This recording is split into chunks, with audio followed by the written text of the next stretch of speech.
અમદાવાદમાં hit and રનની ઘટનાઓ વધી રહી છે. શહેરમાં એસજી હાઈવે પર અકસ્માતના બનાવોમાં સૌથી વધુ બનાવો હિટ એન્ડ રનના બનતા હોય છે.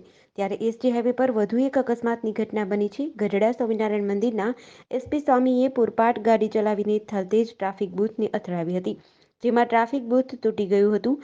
સદનસીબે આ ઘટનામાં કોઈ જાનહાનિ નથી થઈ. ટ્રાફિક પોલીસે કાર ચલાવનાર એસપી સ્વામી સામે ગુનો દાખલ કરીને તપાસ હાથ ધરી છે. જોકે બીજી તરફ એસજી હાઈવે પર થલતેજ અંડરબ્રિજ ખાતે ટ્રક બંધ પડી જતા ટ્રાફિકની પરિસ્થિતિ સર્જાઈ હતી. અંડરબ્રિજમાં સળિયા ભરેલી ટ્રક બંધ પડતા 1 કિલોમીટર લાંબો વાહનોની કતાર લાગી હતી. અમરેલી જિલ્લામાં રેલવે ટ્રેક ઉપર વધુ એક સિંહણનો અકસ્માત સર્જાયો છે. સાવરકુંડલા તાલુકાના વીજપડી ગામ નજીક રેલવે સ્ટેશનથી ટ્રેક ઉપર વહેલી સવારે ગુડ્સ ટ્રેન પસાર થતી હતી. 6 વર્ષની સિંહણ ક્રોસ થતાં સિંહણ ઇજાગ્રસ્ત થઈ હતી, જેથી વન વિભાગની ટીમ ઘટના સ્થળે પહોંચી સિંહણને રેસ્ક્યુ કરી બચાવી સારવાર માટે એનિમલ કેર સેન્ટરમાં ખસેડી હતી. ગુડ્સ ટ્રેનની ટક્કર વાગતા સિંહણ બાજુની બાવળની જાળીમાં બેસી ગઈ હતી અને ચાલી શકે તેમ ન હતી, જેથી વન વિભાગ દ્વારા ઝડપથી રેસ્ક્યુ કરી બચાવી લેવાઈ હતી. હાલ સારવાર ચાલુ છે. વર્ષ 2024ની શરૂઆતમાં પ્રથમ ઘટના સામે આવતા સિંહ પ્રેમીઓમાં પણ રોષ. અદાણી હિંડનબર્ગ કેસમાં સુપ્રીમ કોર્ટે આજે એટલે કે 3 જાન્યુઆરીએ સેબીને તપાસ માટે વધુ 3 મહિનાનો સમય આપ્યો છે. Chief justice D Y Chandrachud, justice J B. Pardiwala અને જસ્ટિસ મનોજ મિશ્રાની બેન્ચને આજે આ નિર્ણય આપ્યો છે. મુખ્ય ન્યાયાધીશે કહ્યું હતું કે સેબીના રેગ્યુલેટરી ફ્રેમવર્કમાં પ્રવેશવાની કોર્ટની સત્તા મર્યાદિત છે. કોર્ટે કહ્યું હતું કે સેબીએ 22માંથી 20 કેસમાં તપાસ પૂર્ણ કરી છે. સોલિસિટર જનરલના આશ્વાસનને ધ્યાનમાં રાખીને અમે સેબીને અન્ય 2 કેસમાં 3 મહિનામાં તપાસ પૂર્ણ કરવા નિર્દેશ આપીએ છીએ. કોર્ટે કહ્યું હતું કે ઓસીસીપીઆર રિપોર્ટને સેબીની તપાસ પર શંકાના રૂપમાં ન જોઈ શકાય. સુપ્રીમ કોર્ટનું માનવું છે કે સેબી પાસેથી સીટને તપાસ ટ્રાન્સફર કરવાનો કોઈ આધાર નથી. કોર્ટના આ નિર્ણય બાદ અદાણી ગ્રુપના ચેરમેન ગૌતમ અદાણીએ કહ્યું, કોર્ટનો નિર્ણય દર્શાવે છે કે સત્યની જીત થઈ છે. સત્યમેવ જયતે. જેઓ અમારી સાથે ઊભા રહ્યા તેમનો હું આભારી છું. સુરતના ડિંડોલી વિસ્તારમાં બેફામ દોડતી ટ્રકના ચાલકે એક 4 વર્ષીય બાળકને અડફેટે લીધો હતો. બાળકને એટલી ખતરનાક ટક્કર મારી કે બાળકનો એક હાથ છૂટો પડી ગયો હતો. ત્યારબાદ બાળકને ગંભીર હાલતમાં સિવિલ હોસ્પિટલે ખસેડાયો હતો. એકના એક દીકરાની હાલત જોઈને માતા ભાંગી પડી હતી. જોકે હાલ આ સમગ્ર ઘટના સીસીટીવી સામે આવ્યા છે. પ્રાપ્ત વિગતો મુજબ મૂળ મહારાષ્ટ્રના પ્રકાશ જ્ઞાન ડિંડોલી વિસ્તારમાં પરિવાર સાથે રહે છે. પરિવારમાં એક દીકરો ગૌરવ અને 6 દીકરી છે. પ્રકાશ સંચા મશીન ઓપરેટર તરીકે કામ કરી પરિવારનું ગુજરાન ચલાવે છે. એકનો એક દીકરો ગૌરવ રોજ નજીકમાં આવેલા બાલાજીના મંદિરે દર્શન કરવા જાય છે. આજે સવારે ગૌરવ ડિંડોલી વિસ્તારમાં શ્રીજી સોસાયટી પાસે આવેલા બાલાજીના મંદિરે દર્શને ગયો હતો. દર્શન કરીને ગૌરવ પરત ફરી રહ્યો હતો. દરમિયાન પૂરપાટ ઝડપે આવેલા આઈસર ટ્રક ચાલકે ગૌરવને અડફેટે લીધો હતો. સંખેડા તાલુકાની વિદ્યાર્થીનીઓ શાળાએથી ઘરે પરત જતી વખતે સરકારી ટ્રાન્સપોર્ટની સુવિધા ન હોવાના કારણે ખાનગી પિકઅપ ગાડીમાં બેસીને ઘરે જવા નીકળી ત્યાં રસ્તામાં પિકઅપ ગાડીમાં સવાર લોકોએ બાળકીઓની છેડતી કરી હતી. આ ઘટનાને પગલે બાળાઓ ગભરાઈ જતા પિકઅપ ગાડીમાંથી કૂદી જઈને પોતાનો જીવ બચાવ્યો હતો, જેના પગલે ચાલકે બેલેન્સ ગુમાવતા ગાડી પલટી મારી ગઈ હતી. સમગ્ર ગુજરાતને શર્મસાર કરી દે તેવી ઘટના છોટાઉદેપુર જિલ્લાના સંખેડા તાલુકામાંથી સામે આવી છે. સંખેડા તાલુકાના એક ગામની વિદ્યાર્થીનીઓ 5 કિલોમીટર દૂર આવેલી હાઈસ્કૂલમાં અભ્યાસ અર્થે દરરોજ જાય છે.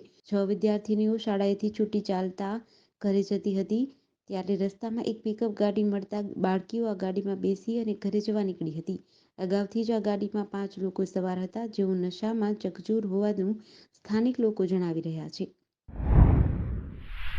ઝારખંડમાં રાજકીય ઉથલપાથલ વચ્ચે ઈડીએ બુધવારે સીએમ હેમંત સોરેનના મીડિયા સલાહકાર અભિષેક પ્રસાદ ઉર્ફે પિન્ટુના ઘરે દરોડા પાડ્યા હતા.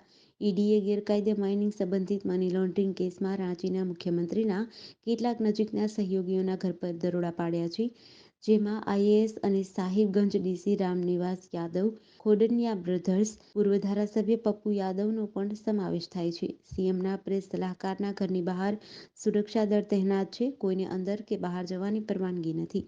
બીજી તરફ ઈડીની ટીમ રતુ રોડ પર પિસ્કામોડ સ્થિત સીએમના નજીકના સાથી વિનોદસિંહ અને રોશનના આવાસ પર દરોડા પાડી રહી છે. ઉત્તર ભારતમાં તીવ્ર શિયાળાની અસર મેદાની વિસ્તારોમાં પણ જોવા મળી રહી છે. શ્રીનગરમાં તળાવ થીજી ગયા છે, જ્યારે યુપી, પંજાબ અને રાજસ્થાન સહિતના ઘણા રાજ્યોમાં પારો 6 થી 9 ડિગ્રીની વચ્ચે રહ્યો છે. મેદાની વિસ્તારોમાં કોલ્ડ વેવની ઠંડીમાં વધારો થયો છે. બીજી તરફ કાશ્મીર ખીણમાં સોમવારે રાતથી પારો -4.8 ડિગ્રી સેલ્સિયસથી નીચે નોંધાયો હતો. જિલ્લાએ કલાનના કારણે શ્રીનગરના દાલ સરોવર સહિત અનેક વિસ્તારોમાં પાઇપોમાં પાણી જામી ગયું છે. અનંતનાગના પહેલગામમાં -6.2 ડિગ્રી તાપમાન નોંધાયું હતું. ઉત્તર કાશ્મીરના પ્રવાસન સ્થળ ગુલમર્ગમાં પણ તાપમાન -4 ડિગ્રીથી નીચે પહોંચી ગયું છે. હવામાન વિભાગના જણાવ્યા અનુસાર અરબી સમુદ્રમાં લો પ્રેશરનું ક્ષેત્ર છે. આગામી 24 કલાક દરમિયાન તે ઉત્તર તરફ આગળ વધે તેવી શક્યતા છે, જેના કારણે આગામી 2 દિવસમાં લક્ષદ્વીપમાં ભારે વરસાદ પડી શકે છે. આસામના ગોલાઘાટમાં બુધવારે સવારે 4:30 વાગ્યે બસ અને ટ્રકની ટક્કર થઈ હતી. આ અકસ્માતમાં 12 લોકોના મોત થયા છે, જ્યારે 30 લોકો ઘાયલ છે. અકસ્માત સમયે બસમાં 45 લોકો મુસાફરી કરી રહ્યા હતા, જેઓ સવારે 3 વાગ્યે અઠખેલિયાથી બોગીબીલ પિકનિક માટે નીકળ્યા હતા. આ દુર્ઘટના ડેરગાંવ નજીકના બાલીજાન ગામમાં બની હતી, જ્યાં સવારે ગાઢ ધુમ્મસ હતું. પોલીસના જણાવ્યા અનુસાર જ્યાં ટક્કર થઈ હતી તે હાઈવેનો એક ભાગ તૂટી ગયો હતો, જેના કારણે બસ વિરુદ્ધ દિશામાં જઈ રહી હતી. માનવામાં આવે છે કે ગાઢ ધુમ્મસ અને વિરુદ્ધ દિશામાં જઈ રહેલી બસને કારણે સામે ટક્કર થઈ હતી. જોકે હજુ સુધી અકસ્માતની સંપૂર્ણ વિગતો બહાર નથી આવી. રાજકોટ શહેરમાંથી ખેડૂતો માટે રાહતના સમાચાર સામે આવ્યા છે, જેમાં ટ્રક હડતાલ ખુલતા ડુંગળીના ભાવમાં સામાન્ય વધારો થયો છે. ટ્રક હડતાલ બાદ ડુંગળીની આવક શરૂ કરવામાં આવતા કુલ 4500 બોરી જેટલી આવક થઈ છે. આ ડુંગળીનું ₹400 થી ₹500ના ભાવે વેચાણ થતાં ડુંગળીનું ઉત્પાદન કરતા ખેડૂતોને થોડી રાહત મળી છે. થોડા સમય અગાઉ ડુંગળીના ભાવ ₹250 થી ₹300 હતા, જેના કરતાં ઊંચા ભાવો ટ્રક હડતાલ બાદ મળ્યા છે. માર્કેટિંગ યાર્ડના ઇન્સ્પેક્ટર રાજુ ગજેરાના જણાવ્યા મુજબ ટ્રાન્સપોર્ટ હડતાલ પૂરી થતાં આજે વિવિધ જણસીની આવક શરૂ થઈ ચૂકી છે. મોટા વેપારીઓ પણ ખરીદીમાં આવી રહ્યા છે, જેમાં આજે ડુંગળીની સારી આવક થઈ રહી હતી. અગાઉ ₹200માં વેચાતી ડુંગળીનું ₹450 થી ₹500માં વેચાણ થયું હતું. અમદાવાદના એસજી હાઈવે ઉપર થલતેજ અંડરબ્રિજ ખાતે ટ્રક બંધ પડી જતા ટ્રાફિક જામની પરિસ્થિતિ સર્જાઈ હતી. અંડરબ્રિજમાં સળિયા ભરેલી ટ્રક બંધ પડતા 1 કિલોમીટર સુધી લાંબી વાહનોની કતાર લાગી હતી. સવારના સમયે પીક અવર્સ દરમિયાન અંડરબ્રિજ ખાતે બનેલી ઘટનાના કારણે વાહન ચાલકોને 20 મિનિટ સુધી ટ્રાફિકમાં ફસાઈ રહેવું પડ્યું હતું. ઘટનાને પગલે ટ્રાફિક પોલીસ અંડરબ્રિજ ખાતે પહોંચી હતી અને ટ્રાફિકને પૂર્વવત કર્યો હતો. થલતેજ ટ્રાફિક બૂથ ખાતે પણ એક કાર ચાલક દ્વારા બેફામપણે કાર ચલાવી અકસ્માત સર્જવામાં આવ્યો હતો, જે કાર ગઢડાના એસપી સ્વામીની હોવાનું સામે આવ્યું છે, જેમના વિરુદ્ધ હાલ ટ્રાફિક પોલીસે ગુનો નોંધ્યો છે. મોરબીના ધરમપુર ગામ નજીક આવેલી સ્વામિનારાયણ ઇન્ટરનેશનલ સ્કૂલની મેનેજમેન્ટ ઓફિસમાં રાત્રિના સમયે 6 જેટલા તસ્કરો ત્રાટક્યા હતા અને વિદ્યાર્થીઓની સ્કૂલ ફીની ચોરી કરી હતી. આ ઘટના ઓફિસમાં લાગેલા સીસીટીવીમાં કેદ થઈ હતી, જે મામલે મોરબી તાલુકા પોલીસે ફરિયાદ નોંધી તપાસ હાથ ધરી છે.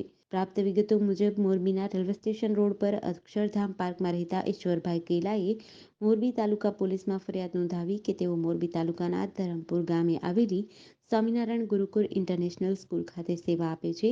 રાજકોટ સ્વામિનારાયણ ગુરુકુળ સંસ્થા ટ્રસ્ટ દ્વારા આ સ્કૂલનું સંચાલન કરવામાં આવે છે. બોટાદ શહેર અને જિલ્લામાં છેલ્લા કેટલાક દિવસોથી છાશવારે મારામારીના બનાવો બની રહ્યા છે. ત્યારે બોટાદ જિલ્લા પોલીસ દ્વારા મારામારી કરી લુખ્ખા તત્વોને અનેકવાર કાયદાનું ભાન કરાવ્યું છે. તેમ છતાં લુખ્ખા તત્વોને કોઈ ફરક પડતો નથી અને કાયદાની એસીતેસી કરી સામાન્ય બાબતમાં મારામારી કરી લુખ્ખાગીરી કરતા તત્વોને નેસ્તનાબૂદ કરવા બોટાદ પોલીસે લાલ આંખ કરી છે. શહેરમાં મારામારીના ગુનાઓમાં સંડોવાયેલા આસિફભાઈ ગજાભાઈ નરાસડાની પાસા એક્ટ હેઠળ ધરપકડ કરીને ભુજની પાલાર જેલ હવાલે કરવામાં આવ્યો છે.